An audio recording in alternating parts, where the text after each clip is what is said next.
In Hinduism, we always believe that life is a full circle. There are always ups and downs.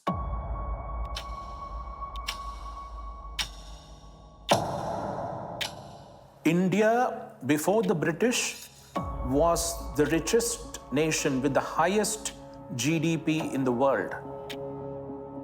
And why did the 100 years of British rule bring it to a dismal low of some 50th ranking or late 30th ranking?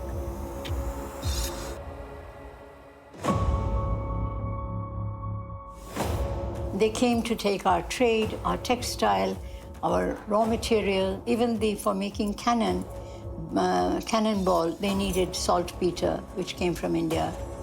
India was not their property. They had no right to take my property, my idols, my gods. They went to our public spaces, our sacred spaces of temples, and really violently pulled out these pieces. In fact, the word loot also is a Hindi word, which has now got into the English dictionary. So quite tellingly, even the Hindi word loot has been looted into the English lexicon. Suppose you are a neighbor, takes important valuables and displays to you and says, I took it from your home. What will you do? Like if you take an example of a piece of jewelry, sometimes you may think that it needs repair or it's totally broken. You may decide to break it up, remove the gemstones, and actually melt the gold and recast it. And it might be even brighter and better than what it was before.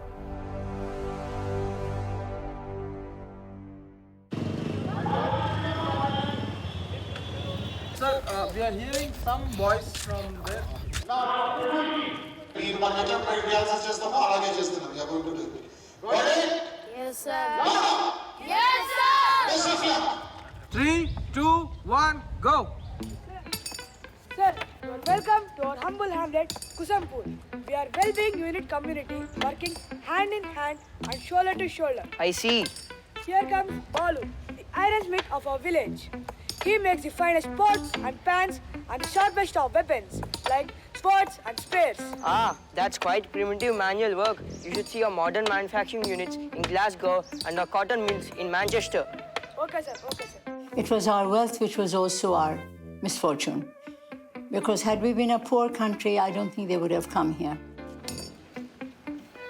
Can you tell me what that guy is doing over there? Sir, our pujari performs worship in our village temple, praying for well-being of all the people, and villagers are seeking blessings from him. Why can't the blacksmith do the blessings? He's inferior, right? No, sir, it is not like that. This is oppression, not harmony. You people have been cheated for centuries. But don't worry though, the East India Company is here to save you from these oppressive social evils and get a better future.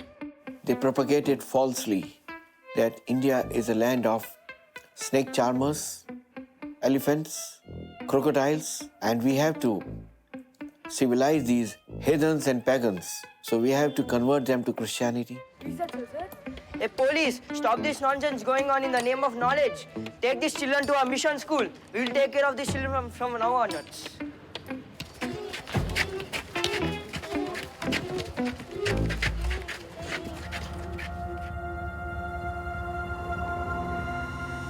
One of the main reasons for the success of the East India Company was the disunity among Indians.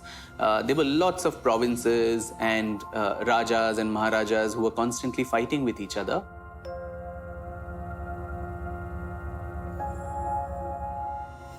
We begin with Warren Hastings, who was an aggressive imperialist who was able to break up the confederacy of the various states who realized the danger of British rule, which was beginning in 1776. So they thought the British were just yet another player.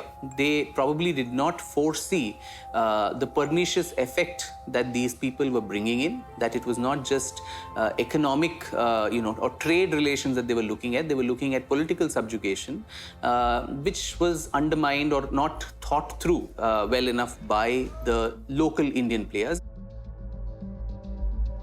Well, the economic structure of India was certainly destroyed. because India at the time of Emperor Shah Jahan was the sixth richest country in the world. It had, the volume of trade was 1/6 of the world.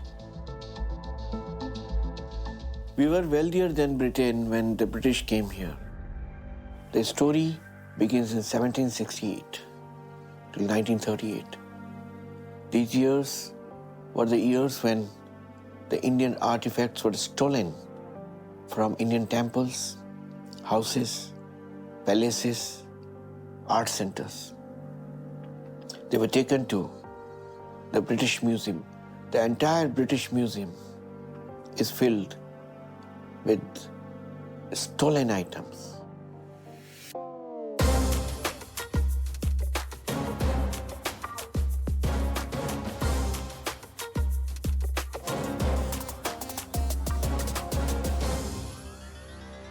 And here we are, right outside British Museum.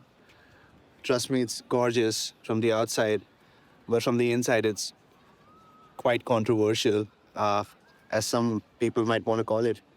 So let's head inside and see what are some of the artifacts taken from India that reside here. I'm Anhad. I live in New Delhi, and I've just recently graduated from National Film and Television School in London. So I was about to move out from London, come back to India. And when I got this opportunity, I thought that was the best way for me to spend my last days in London by going and looking at these museums that had artifacts and cultural pieces of belonging to my own country. You see, this entire section is filled with South Asian looted artifacts. Hello. The things I saw there kind of reignited my love for history, and I was literally experiencing history in front of me, and it was a weird mix of emotions that I felt. There was a sense of sadness, there was a sense of pride. The artifacts, just like any piece of furniture that belongs to somebody's house, belongs to that house and should not be looted by some third party and be put on display in some other house or in some other country, and especially made a touristic attraction out of it and monetized. So there are two ways of thinking, that when they took these artifacts, monuments, which were lying in ruins, perhaps if they had remained, they would have gone, become ruins, broken pillars, as you see in Roman Forum. Perhaps by going to the British Museum, they were preserved for posterity.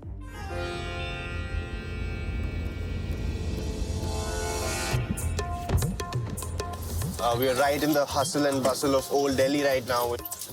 Chor Bazaar originally means selling stolen items and stolen goods. We are right in front of, in the heart of Chor Bazaar right now in Delhi, and it is a miniature version of what I saw in London in British Museum, where all the stolen treasures and artifacts have been kept here. Similarly, so many such stuff is sold here to us Indians. So, yeah. Yeah, these watches really look like they belong to somebody sometime. So look at this. This looks like obviously a CCTV camera, which feels like it was ripped off the wall or something.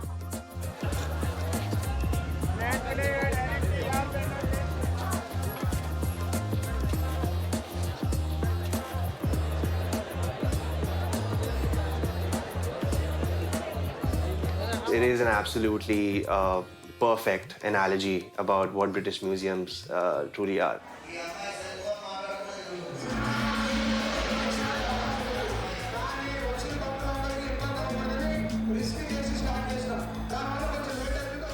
This is a 500-year-old temple. The presiding deity is Balaji. We call him Tirupati Balaji's reincarnation.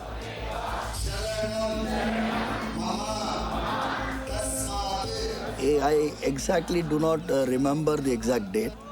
It's 23 years old. somewhere in July. Early morning, we got a call from the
smuggled from this country.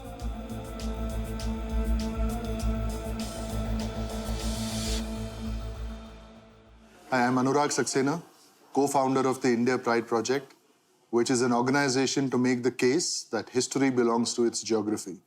So what we do is make the case for artifacts and heritage looted from India to be brought back to India. British, when the colonizers say they saved items, the items were safe for centuries before they came. The items are not safe because they broke them down and stole them away. Right, so for somebody to say that the item, I mean, why does a museum today or a private collector value these items?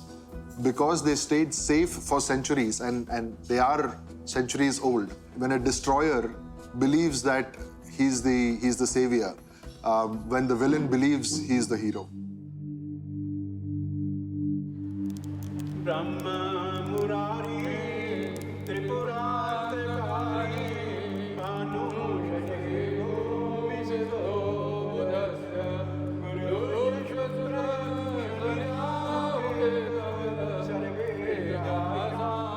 So the puja that was done yesterday is called the Shastra Puja. This is a very ancient ceremony, and this is not an idealization of a physical weapon. It is rather an appeal for light to defeat darkness, for goodness to defeat evil, for right to defeat wrong. You know, Jarat's case is very interesting. Their family was from modern day, what we call Punjab now. You know, the sword amongst many other objects were taken. That sword is meaningful because it is a part of conquests, fights, resistance, wars that the family engaged in. And rightfully, you know, the heirs of that family should have a right to it. My name is Jarat Chopra. I'm an international lawyer by training. Being half Indian and half British, of course, these are powerful forces that when I was growing up, I had to learn how to reconcile. But in reconciling them, I understand very well both sides of this equation. My family's been on both sides of this equation. We have to go back 175, 176 years, actually, in which the East India Company had reached the Punjab. What was in the Punjab at the time was a Sikh empire, but the founder of that empire, Maharaja Ranjit Singh, had died in 1839. And as a result of that, that empire was breaking up into different kingdoms. The East India Company had managed to create a compromising set of relations with the northern half of the Punjab, and that left one kingdom in the southern half of the Punjab, which is where my ancestors were ruling at that time. It was inevitable that there would be a conflict between the East India Company and the British forces and this last remaining kingdom, the last part of India to be conquered. And this was the fuse that lit the Second Anglo-Sikh War. But it was an extremely powerful fortress in Multan. It took an enormous amount of material and troops and artillery to be brought to Multan for this siege. And so as the British advanced, they came up to They came through the city, came up to the fortress, and then communicated with Mulraj to say it's time to surrender. Ultimately, it came to the day of surrender, and this was the 22nd of January, 1849. Mulraj was brought to the commander's tent, who was General William Wish, and the translator in the tent took his sword and gave it to William Wish as an act of surrender. So Mulraj would be my three greats, great-great-great-grandfather. Then the generations passed, and as the generations passed, there was the search for this particular sword. There was no evidence of it anywhere. Students, today we will learn A for apple and B for... stop. Once again, louder. Students, today we will learn A for apple, B for ball. Repeat after me. 2 into 2 is equal to 4. 2 into 2 is equal to 4. Repeat after me. The sun rises in the east. Sun rises in the east. అక్కడికి వచ్చినాక dialogue.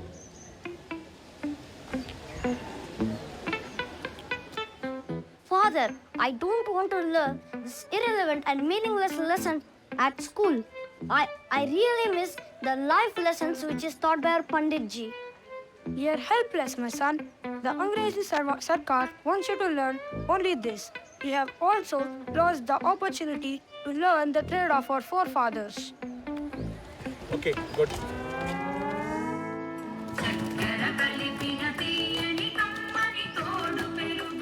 The British education system in India. Before that, the education system was very localized. There were great educational institutions right from 5,500 years. We had more schools and the largest number of literate people in the world. Our literacy rate was more than 90% before the British.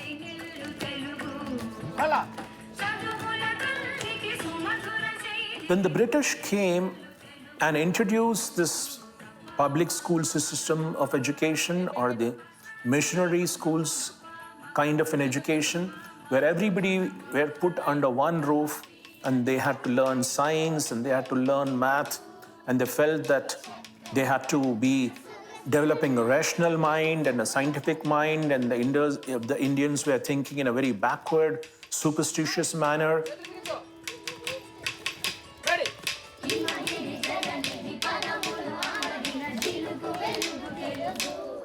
Education, they concentrated on higher education.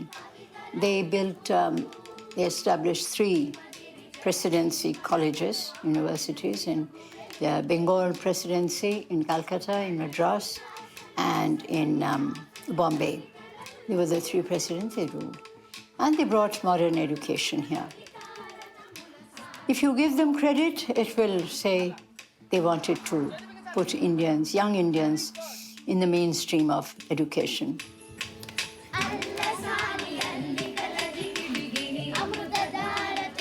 So they wanted to somehow impose that scientific education. But what happened in the process was that many of the children could not relate to that. Before that, education was very relatable. It was something concerned with their own surroundings, which they could feel, which they could sense, which they could smell. They could relate to it. Of course, British rule showed the easy-going life.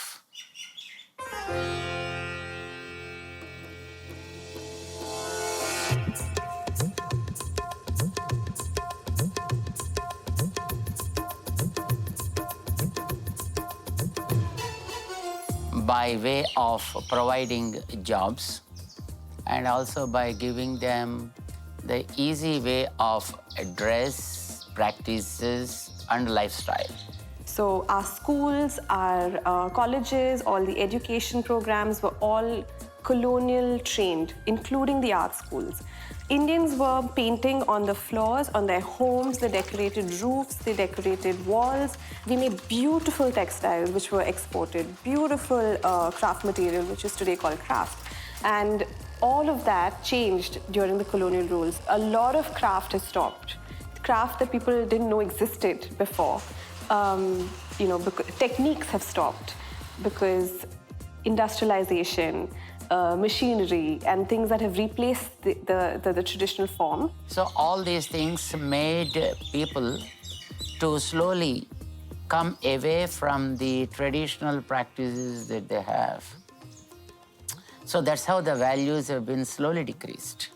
This is the Jiva premises in Hyderabad. Jiva is a GR Integrated Vedic Academy, where the research in our Vedic scriptures is done. We are not depriving the students here in getting the regular academia. Here the students focus on the time-tested Vedic scriptures. They study them for sake of two things. One is to know the ancient techniques of the lifestyle, the mysterious world as how it is formed. My beloved brahmacharis, we are performing the Sandhyavandanam 3 times a day. Morning, while sun is rising. Evening, when sun is setting. And afternoon, when sun is in the middle.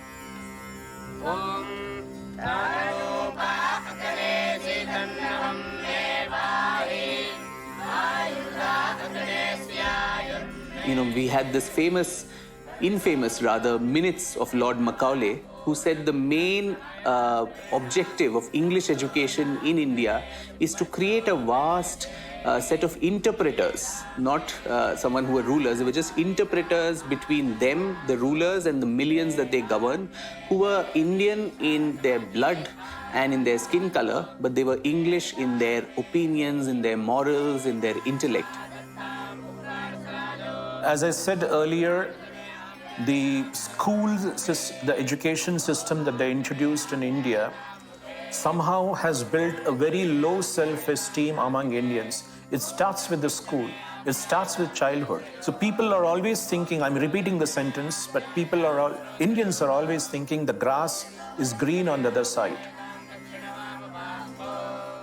So that's how even cricket was introduced into India along with the other education curriculum.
All right, hi everybody. So I am currently in Dover, Kent, and I've come here in search of Lord Clyde Pub, where the Sipai's skull was found, the skull of Alam Beg. So, in the mid-20th century, in a small pub in the English county of Kent, the owners discovered an old skull. As it turned out, it belonged to one of the sepoys who had rebelled against the British in the 19th century. They even managed to find out his fate. The sepoy's name was Alam Beg, and he was executed after the suppression of the rebellion, and his head was brought back to Britain by a British officer. This was a common practice among the English at the time towards Indians who openly opposed London's rule. All right, guys, I think we might have found it. I think we might have just found it. Here it is. The blue building you see, that used to be the Lord Clyde pub, where the Sipahi skull was found.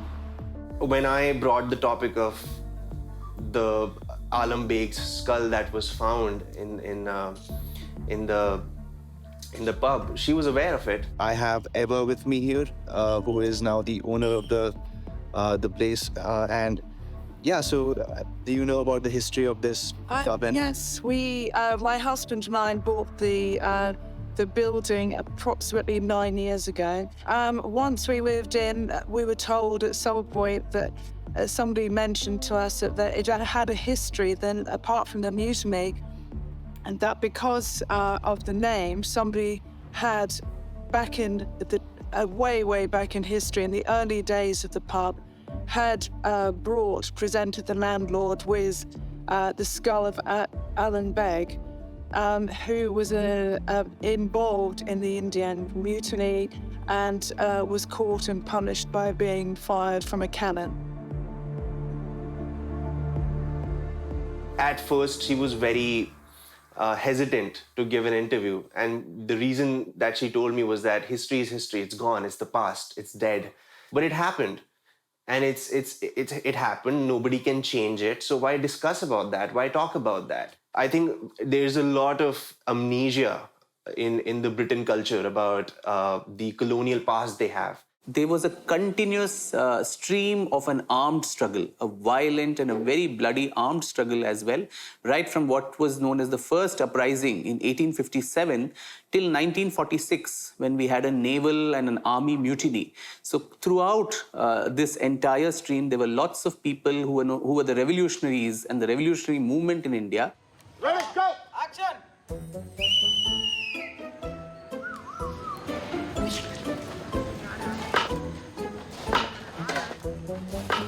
Where they're attacking us from? It's not possible to look at them, sir. It's a damn jungle. What the hell is this? You shameless creatures! How long you will serve your own brothers, foreign masters? Full dialogue. Your shameless speeches. You shameless creatures! How long you will serve your own foreign masters and kill your own brothers? How long?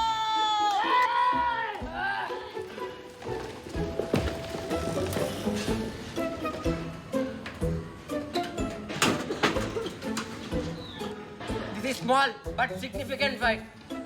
No foreigner, however mighty he might be, let's fight with them and take our lands back from them. Jal Jangal Jameen! Jal Jangal Jameen! Jal Jangal Jameen! Jal Jangal Jameen!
You have a coffee?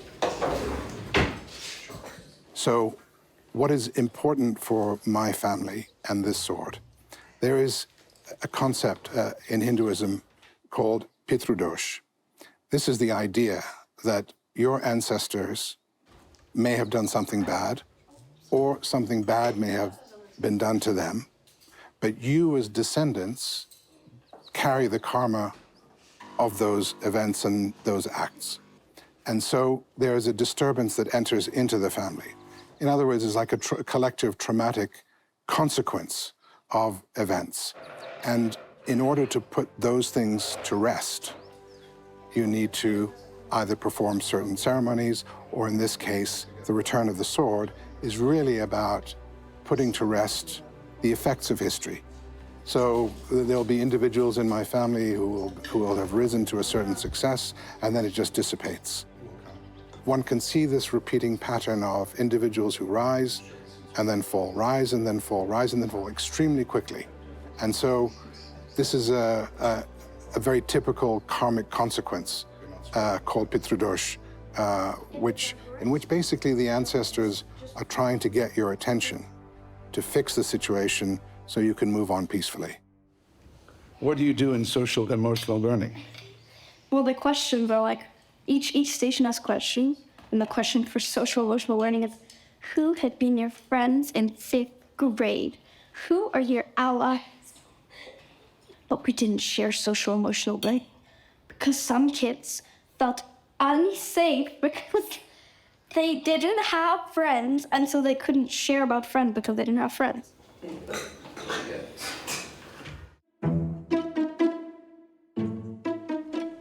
Action. Dilective? Dilective. Swamiji, my great fortune, I could meet you, Swamiji. So, the Kesari is imprisoned. How can I unite the society divided into multiple castes, creeds, and communities? Dilective. Be steady in your chosen path. The obstacles will vanish. Currently, Indians lack a sense of belonging. You need a strong platform to unite them. A symbol which creates a feeling of oneness. Ganpati will provide you with that. There are actually many streams of the Indian freedom struggle. One common narrative that's been held is that it was largely a non-violent movement. Of course, the pressure that Mahatma Gandhi, the Congress put on the British Raj through moral persuasion, through ensuring that, through the non-violent movement actually rankle the conscience of the colonial oppressor. And then Tolstoy gave them a formula. This is 1908, before Gandhi came on the scene. He said, don't join their bureaucracy. Don't join their army. He said, that has been enslaving you. Don't join their courts. If you can do non-cooperation on these 3 sectors, you will paralyze the rulers.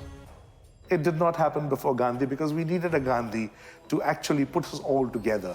We needed a Gandhi who could give us a simple message which even an aristocrat could understand and even the poorest of poor could understand. So if you see how Gandhi communicated, I mean, one of the greatest examples of his communication was the Salt March.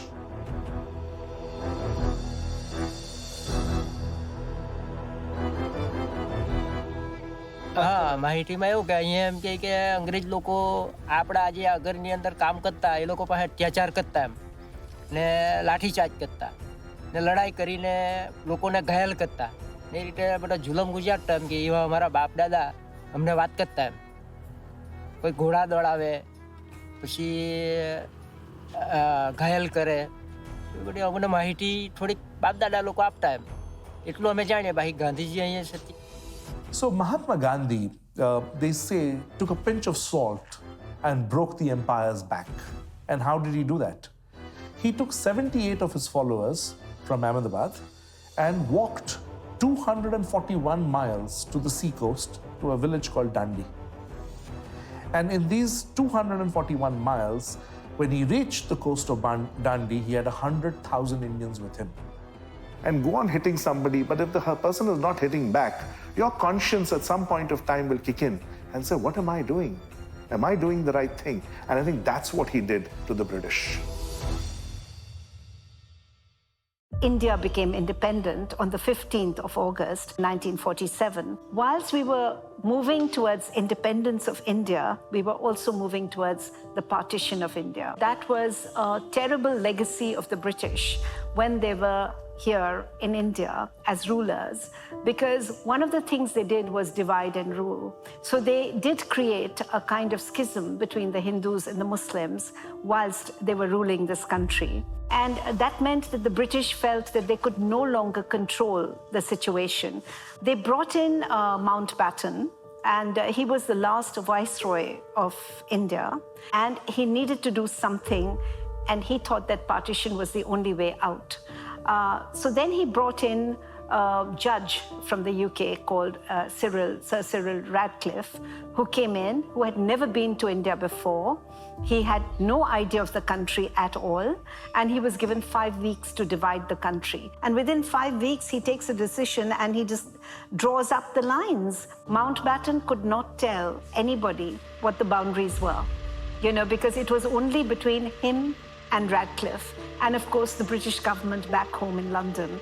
So Pakistan was born on the 14th of August, and India became independent on the 15th of August. But the terms of the partition of the country were only announced on the 17th of August. So it was a free India and Pakistan that learnt about what were the terms of the partition, but the people were completely unprepared. And people have to leave. They have to leave their homes. They're being forced out of their homes because there are riots all around them. People are looting homes. They're driving people out. What happens in a situation like this when the nation is unprepared for it, and that is what had happened. The British left a very unprepared nation. They lost so much. They lost lives, they lost homes, they lost their status, they became refugees overnight in the new country that they were forced to go to. It was also a division of everything, right from the armies to the cricket team, to music, to art, to culture. Everything was divided, on the basis of religion.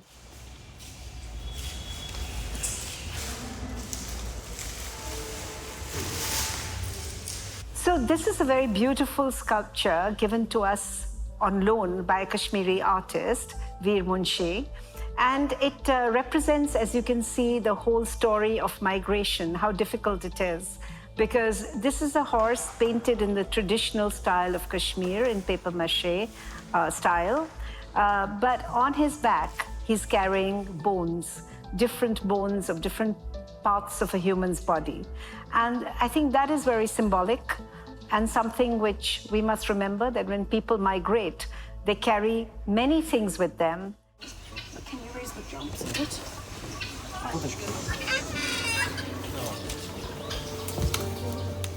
My name is Malan Chopra. I'm 11 years old and I have a lot of family history. So she is a descendant of Punjabi kings. Yes, correct. She's the last in line, or the latest. So there's a straight male line from the Diwan Mulraj Chopra, from the Raja of Multan. That was the owner of the sword. And in that male line that goes down to Jarad, she's then the last. There's no boy. There's a part of India called Punjab, and there was Mulraj, who had his sword there, and he was fighting with his sword, and he had to give the sword up, and he went to prison. And we want the sword back because we don't want any more bad things. We don't want the past trauma. We just want to have the sword in a safe place. I went about seeking the return of it, and I basically requested it. And that was very clearly and rather abruptly rejected. Well, certainly is very, very disappointed. And I think especially at a time when we've gone through quite some transformation generally in the world, where we've become much more accepting of of different cultures and different people, and the world has become a more diverse place. And I think also the discussion of actually returning objects that were taken in the colonial context has become, a very relevant discussion. So this is the initial letter from me requesting the return of the sword, and this was the response, which after its explanation ends with the words, "In conclusion, I must advise you that the regiment will not agree to the return or sale of the Talwar sword and considers this matter closed," which of course for me it is not. They basically explained that this was a war trophy, and as a war trophy, as a material object, it was important to them to celebrate their victories of the past, which of course was adding insult to injury for the family that had suffered in that very brutal siege. And in addition to that, they said, well, if we give this back, why shouldn't we give everything else back? And if we don't give everything else back, why should we give this back? And to me, that's a very false logic. If I go into someone's house and I take something, and I leave the house, and I say, look, more people will benefit from this, from your possessions, because I can put them on display. Is that going to be a very satisfactory answer for you? You just want it back. It came from your house. So I don't think that Britain, as its museums have done, can self-appoint themselves as the keepers of human civilization in terms of these objects. It is not about changing history. It is not about changing the facts of history. There was a siege, there was a defeat. That's a fact. But we can change our experience of that history. And I have made it very clear to the Royal Artillery that the family continues to suffer a consequence from that. My daughter will say she doesn't want any family curse to be passed on to her. And this sword has gone through an enormously traumatic experience. I think the answer is for this sword to be taken to the kind of place that Mulraj himself would have wanted, which is basically a Hindu temple, for the sword to have a degree of respect, to be treated with respect, and for that peace to come.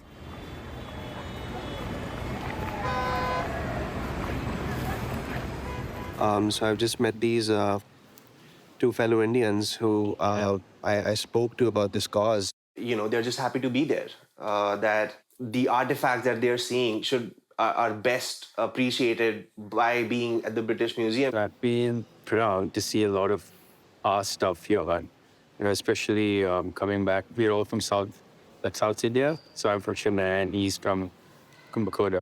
I learned more here about the temples and about Lord Shiva than what I would. Yeah, cool. That's one. Yeah, get it. And that's an advantage of maybe just coming here.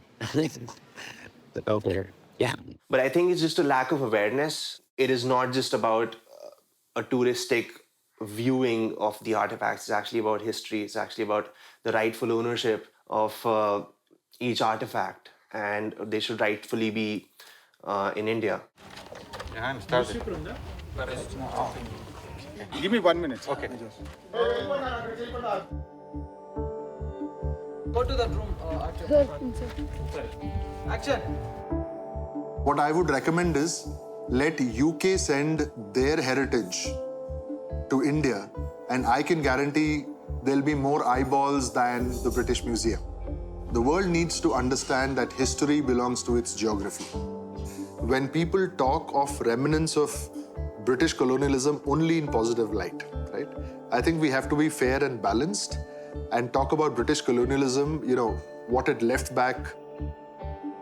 Still you go out, you ask any English-speaking person, convent school educated, and they would give you 10 reasons why the British rule was good for India. It takes time to show them the truth. Let's say if I call my neighbor's mother is more beautiful than my mother, so I start calling her mom because she's more beautiful than my mother. Though the British have left us, still a cultural blind worship is actually putting your power in somebody else's hands and allowing them to control you. So this misuse should stop.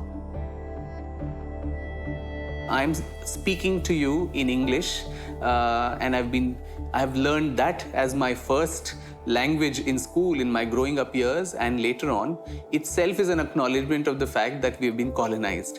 The fact that many Indians cannot even, probably speak prolifically in their original languages, in their regional languages, their own mother tongues, is an acknowledgement of the pernicious effect of colonialism. British gene is quite inextricably come into the Indian, DNA today. See, to be honest with you, as I said, we are 5,000 years old. If you look at our history, Britain probably is the last 200 years. But if you take 5,000 years into account, almost every part of the world has visited India. So I think not only there would be a gene of the English people over here, but I think the whole world comes here.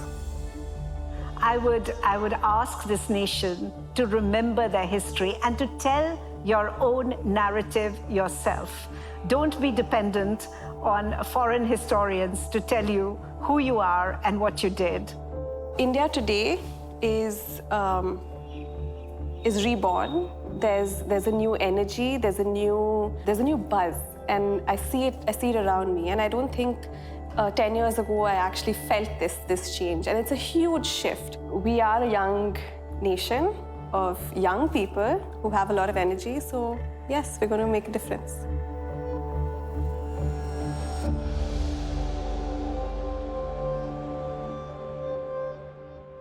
The empire brought many emissaries. They were the traders who came to plunder and enrich themselves with the gold of India. Others came to offer the challenge of a new civilization and opened India to the wonders of the West. In time, the conquerors were touched by the grand